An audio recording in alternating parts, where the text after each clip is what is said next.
দেখ আজকে আমরা যে কোশ্চেনটা পড়বো সেটা হচ্ছে প্রমিসারি নোট। ঠিক আছে, প্রমিসারি নোট বলছে প্রমিসারি নোট জিনিসটা কি,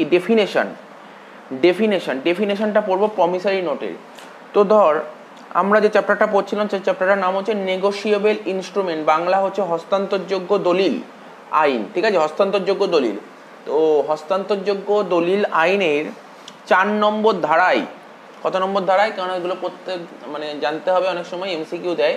হস্তান্তরযোগ্য দলিল আইনে 4 নম্বর ধারায় কার উল্লেখ আছে, প্রমিসারি নোটের, এখন যেটা পড়ছি। ঠিক আছে, তাহলে কি বলেছে, হস্তান্তরযোগ্য দলিল আইনের 4 নম্বর ধারায় প্রমিসারি নোট কাকে বলে। তাহলে কি শুনলি এতক্ষণ, প্রমিসারি নোট পড়ছি, প্রমিসারি নোট হস্তান্তরযোগ্য দলিল আইনের কত নম্বর ধারায় উল্লেখ আছে, 4 নম্বর ধারায় উল্লেখ আছে।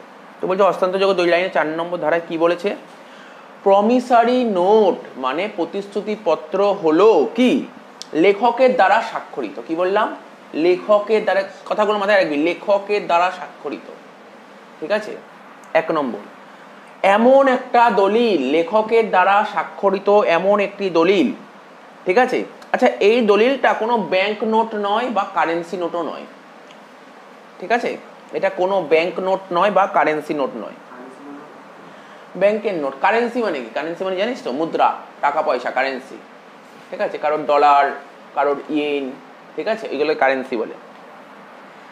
যার দ্বারা লেখক একটি নির্দিষ্ট পরিমাণ অর্থ, যার দ্বারা লেখক মানে যে লিখবে নির্দিষ্ট পরিমাণ অর্থ কোনো নির্দিষ্ট ব্যক্তিকে বা তার আদিষ্ট কোনো ব্যক্তিকে, আগের দিন বুঝেছিলাম এগুলো, নিশ্চয়ই নতুন করে বোঝানোর কিছু। নির্দিষ্ট ব্যক্তি মানে বুঝতে পারছিস, বা তার আদিষ্ট কোনো ব্যক্তি সেটাও বুঝতে পারছিস, বা হ্যাঁ আদিষ্ট মানে যাকে আদেশ দেবে, আদেশ থেকে আদিষ্ট এসছে, একে অর্ডার করলাম, একে পেমেন্ট করে দাও, কি বললাম বুঝতে পারছিস তো।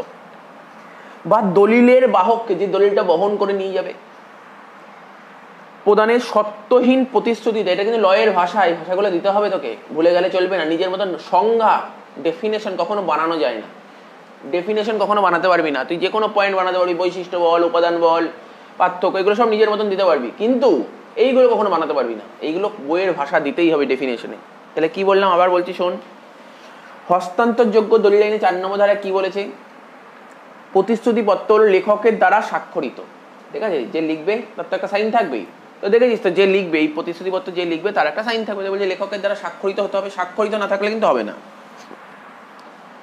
এমন একটি দলিল, ঠিক আছে, এমন একটি দলিল যার দ্বারা লেখক নির্দিষ্ট পরিমাণ অর্থ কোনো নির্দিষ্ট ব্যক্তিকে বা তার আদিষ্ট ব্যক্তিকে বা দলিলের বাহককে, ঠিক আছে, প্রদানের জন্য সত্যহীন প্রতিশ্রুতি দেয়। এটাই হচ্ছে তোমার প্রতিশ্রুতিপত্র। ঠিক আছে, ইংলিশটা দেখে নিতে পারিস কি লিখেছে। Promissory note is an instrument in written. Promissory note হচ্ছে এক ধরনের দলিল যেটা কিনা লিখিত হবে। ঠিক আছে, রিটেন বলেছে।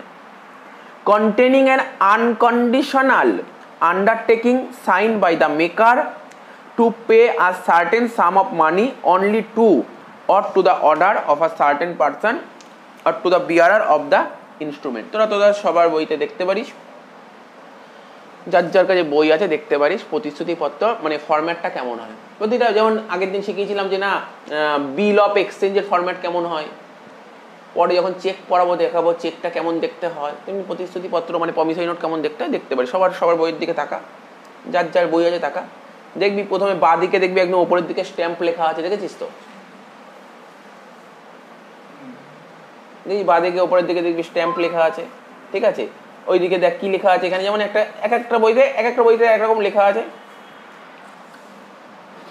যেমন এখানে যেমন একটা লেখা আছে এই বইতে, কি বলছে দেখ, 3 মাস পরে, ঠিক আছে, কি লেখা আছে ভালো করে শোন। হ্যাঁ, 3 মাস পরে আমি রাম নায়েক লিখছে, একজন লিখছে, আমি রাম নায়েক বা তার আদিষ্ট কোনো ব্যক্তিকে 5,000 টাকা প্রদান করার প্রতিশ্রুতি দিলাম।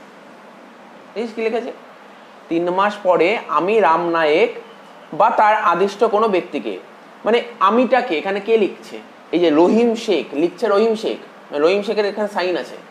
ও কি বলছে, রহিম শেখ বলছে 3 মাস পরে আমি রাম নায়েককে দেব বা তার কোনো আদিষ্ট কোনো ব্যক্তি, যে যাকে অর্ডার করা হবে তাকে দেব, 5,000 টাকা প্রদান করার প্রতিশ্রুতি দিলাম। বুঝতে পারলি কি লিখেছে, বেশ এইরকম হবে। এখানে দেখ ডেট, এই যে কলকাতা, তারপর এখানে লিখেছে ডেট লিখে দিয়েছে। ও তো বলে দেবে যখন জিনিসপত্র কেনা পয়সা হবে তখন ওরা বলে দেয় যে একে দিতে হবে, এর নাম বলে দেবে। রহিম শেখ, এটা হচ্ছে রাম নায়েক, ঠিক আছে, বুঝতে পারলি ব্যাপারটা? তো এরকম ফরম্যাট, বুঝতে পেরেছি? হ্যাঁ, কখনো এক্সামে ফরম্যাট দেবে না, তো জানার জন্য আর কি। এক্সামে কোনোদিনই এগুলো দেবে না, এক্সামে তো দেবে প্রতিশ্রুতিপত্র, কাকে বলে, এর চেয়ে বেশি কিছু দেবে না। আচ্ছা, এখানে আগে যেমন কি পড়েছিলাম, আগের দিন পড়েছিলাম ড্রয়ার ডই পেই। প্রতিশ্রুতিপত্রের ক্ষেত্রে আমি বলেছিলাম ড্রয়ার ডই পেই এখানে হয় না, কি বলেছিলাম মনে আছে? পড়েছিলি বাড়িতে, পড়লে মনে থাকবে। এখানে কে হয়? এখানে হয় মেকার, ঠিক আছে, এখানে হয় মেকার পেই, ঠিক আছে, বলেছিলাম আগের দিন, মনে পড়ছে? আমি বলেছিলাম যে দেখ, চেকের ক্ষেত্রে কিছু পার্টি হয়, তারপর বিলের ক্ষেত্রে কিছু পার্টি হয়, বিলের ক্ষেত্রেও কিছু পার্টি হয়, আর প্রমিসারি নোটের ক্ষেত্রেও কিছু পার্টি হয়। বলেছিলাম তো, একটা কোশ্চেন পড়েছিলাম, তোদের কতটা মনে আছে আমি ঠিক বলতে পারবো না, বাড়িতে একবার পড়ে নিস। তো প্রমিসারি নোটের ক্ষেত্রে যে সমস্ত পার্টি থাকে, কারা থাকে প্রমিসারি নোটের ক্ষেত্রে পার্টি? মেকার। কি বললাম? মেকার। স্যার মেকার মানে যে লেখে, লেখক, মেকার মানে লেখক, ঠিক আছে। তো প্রমিসারি নোটের ক্ষেত্রে কারা কারা পার্টি থাকবে? Maker or প্রমিসার। মেকারকে, মেকারের আর একটা কথা প্রমিসার। আচ্ছা, মনে পড়ে আগের দিন কি বলে ড্রয়ার বলেছিলাম? বিল যে লেখে তাকে তো ড্রয়ার বলে, মনে পড়ছে? বিল যে লেখে তাকে ড্রয়ার বলে, তাই তো? ড্রয়ার বলে। এখানে ড্রয়ারের জায়গায় কি বলবে বল? মেকার বা প্রমিসার।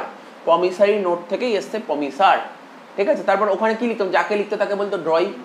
এখানে কি বলবে? ডয়ের জায়গায় এখানে কি বলবে? প্রমিসি। প্রমিসি, প্রমিসার, এটা প্রমিসি, ঠিক আছে। প্রমিসি বা পেই, প্রমিসি বা পেই। আগের দিন ভালো করে মাথায় রাখ, এই জিনিসগুলো মানে কখনো ভুল হবে না, কারণ এরপরে যখন ডিফারেন্স পড়বো খুব ইজি লাগবে। এই জিনিসগুলো বুঝতে পারলে তুই যখন বলবি, যেমন স্যার বিল অফ এক্সচেঞ্জে এই পার্টি ছিল, প্রমিসারি নোটে এই পার্টি ছিল, তুই নিজেই বল বিল অফ এক্সচেঞ্জে কি কি পার্টি ছিল? স্যার ডয়ার ডই পেই, তাহলে এখানে কি কি পার্টি? এখানে তোর মেকার মানে প্রমিসার, প্রমিসি অ্যান্ড পেই। ওখানে পেই আলাদা ছিল, ওখানে পেই আলাদা ছিল, ওখানে কি ছিল? ডয়ার ডই পেই। এখানে কি বলছে? প্রমিসার, প্রমিসি বা পেই। মানে বুঝতে পারলি তো? মানে তুই নিজে এইগুলো মাথায় রাখতে হবে, ভুলে গেলে চলবে না, অনেক সময় গুলিয়ে ফেলি, এগুলো গুলিয়ে ফেললে চলবে না। তাহলে কি কি বললাম বল দেখি? বিল অফ এক্সচেঞ্জে কটা পার্টি থাকে? তিনটে। কি কি? ডয়ার ডই পেই। এবার বল প্রমিসারি নোটে কটা পার্টি থাকে? দুটো। ওখানে তিনটে, এখানে দুটো। কি কি পার্টি? দুটো পার্টি, প্রমিসার প্রমিসি। প্রমিসারকেই বলে মেকার, আর প্রমিসির আর একটা নাম হচ্ছে পেই। বেশ, হয়ে গেল, পার্টি হয়ে গেল তো। তাহলে বুঝতে পারলি তো? তো সুতরাং যে লিখছে, প্রমিসারি নোটের কথা বলছি, যে লেখে তাকে কি বলা হয়? মেকার বা প্রমিসার, ঠিক আছে তো। এবার যে পাবে, যে এই জিনিসটা পাবে, তাকে কি বলে? পাবে মানে ইংলিশে বলে পেই, ঠিক আছে, পেই বা প্রমিসি। তাহলে বোঝা গেল। প্রথম কোশ্চেনটা পড়ালাম আজকে, প্রমিসারি নোট জিনিসটা কি, পরীক্ষায় আসলে লিখে দিবি।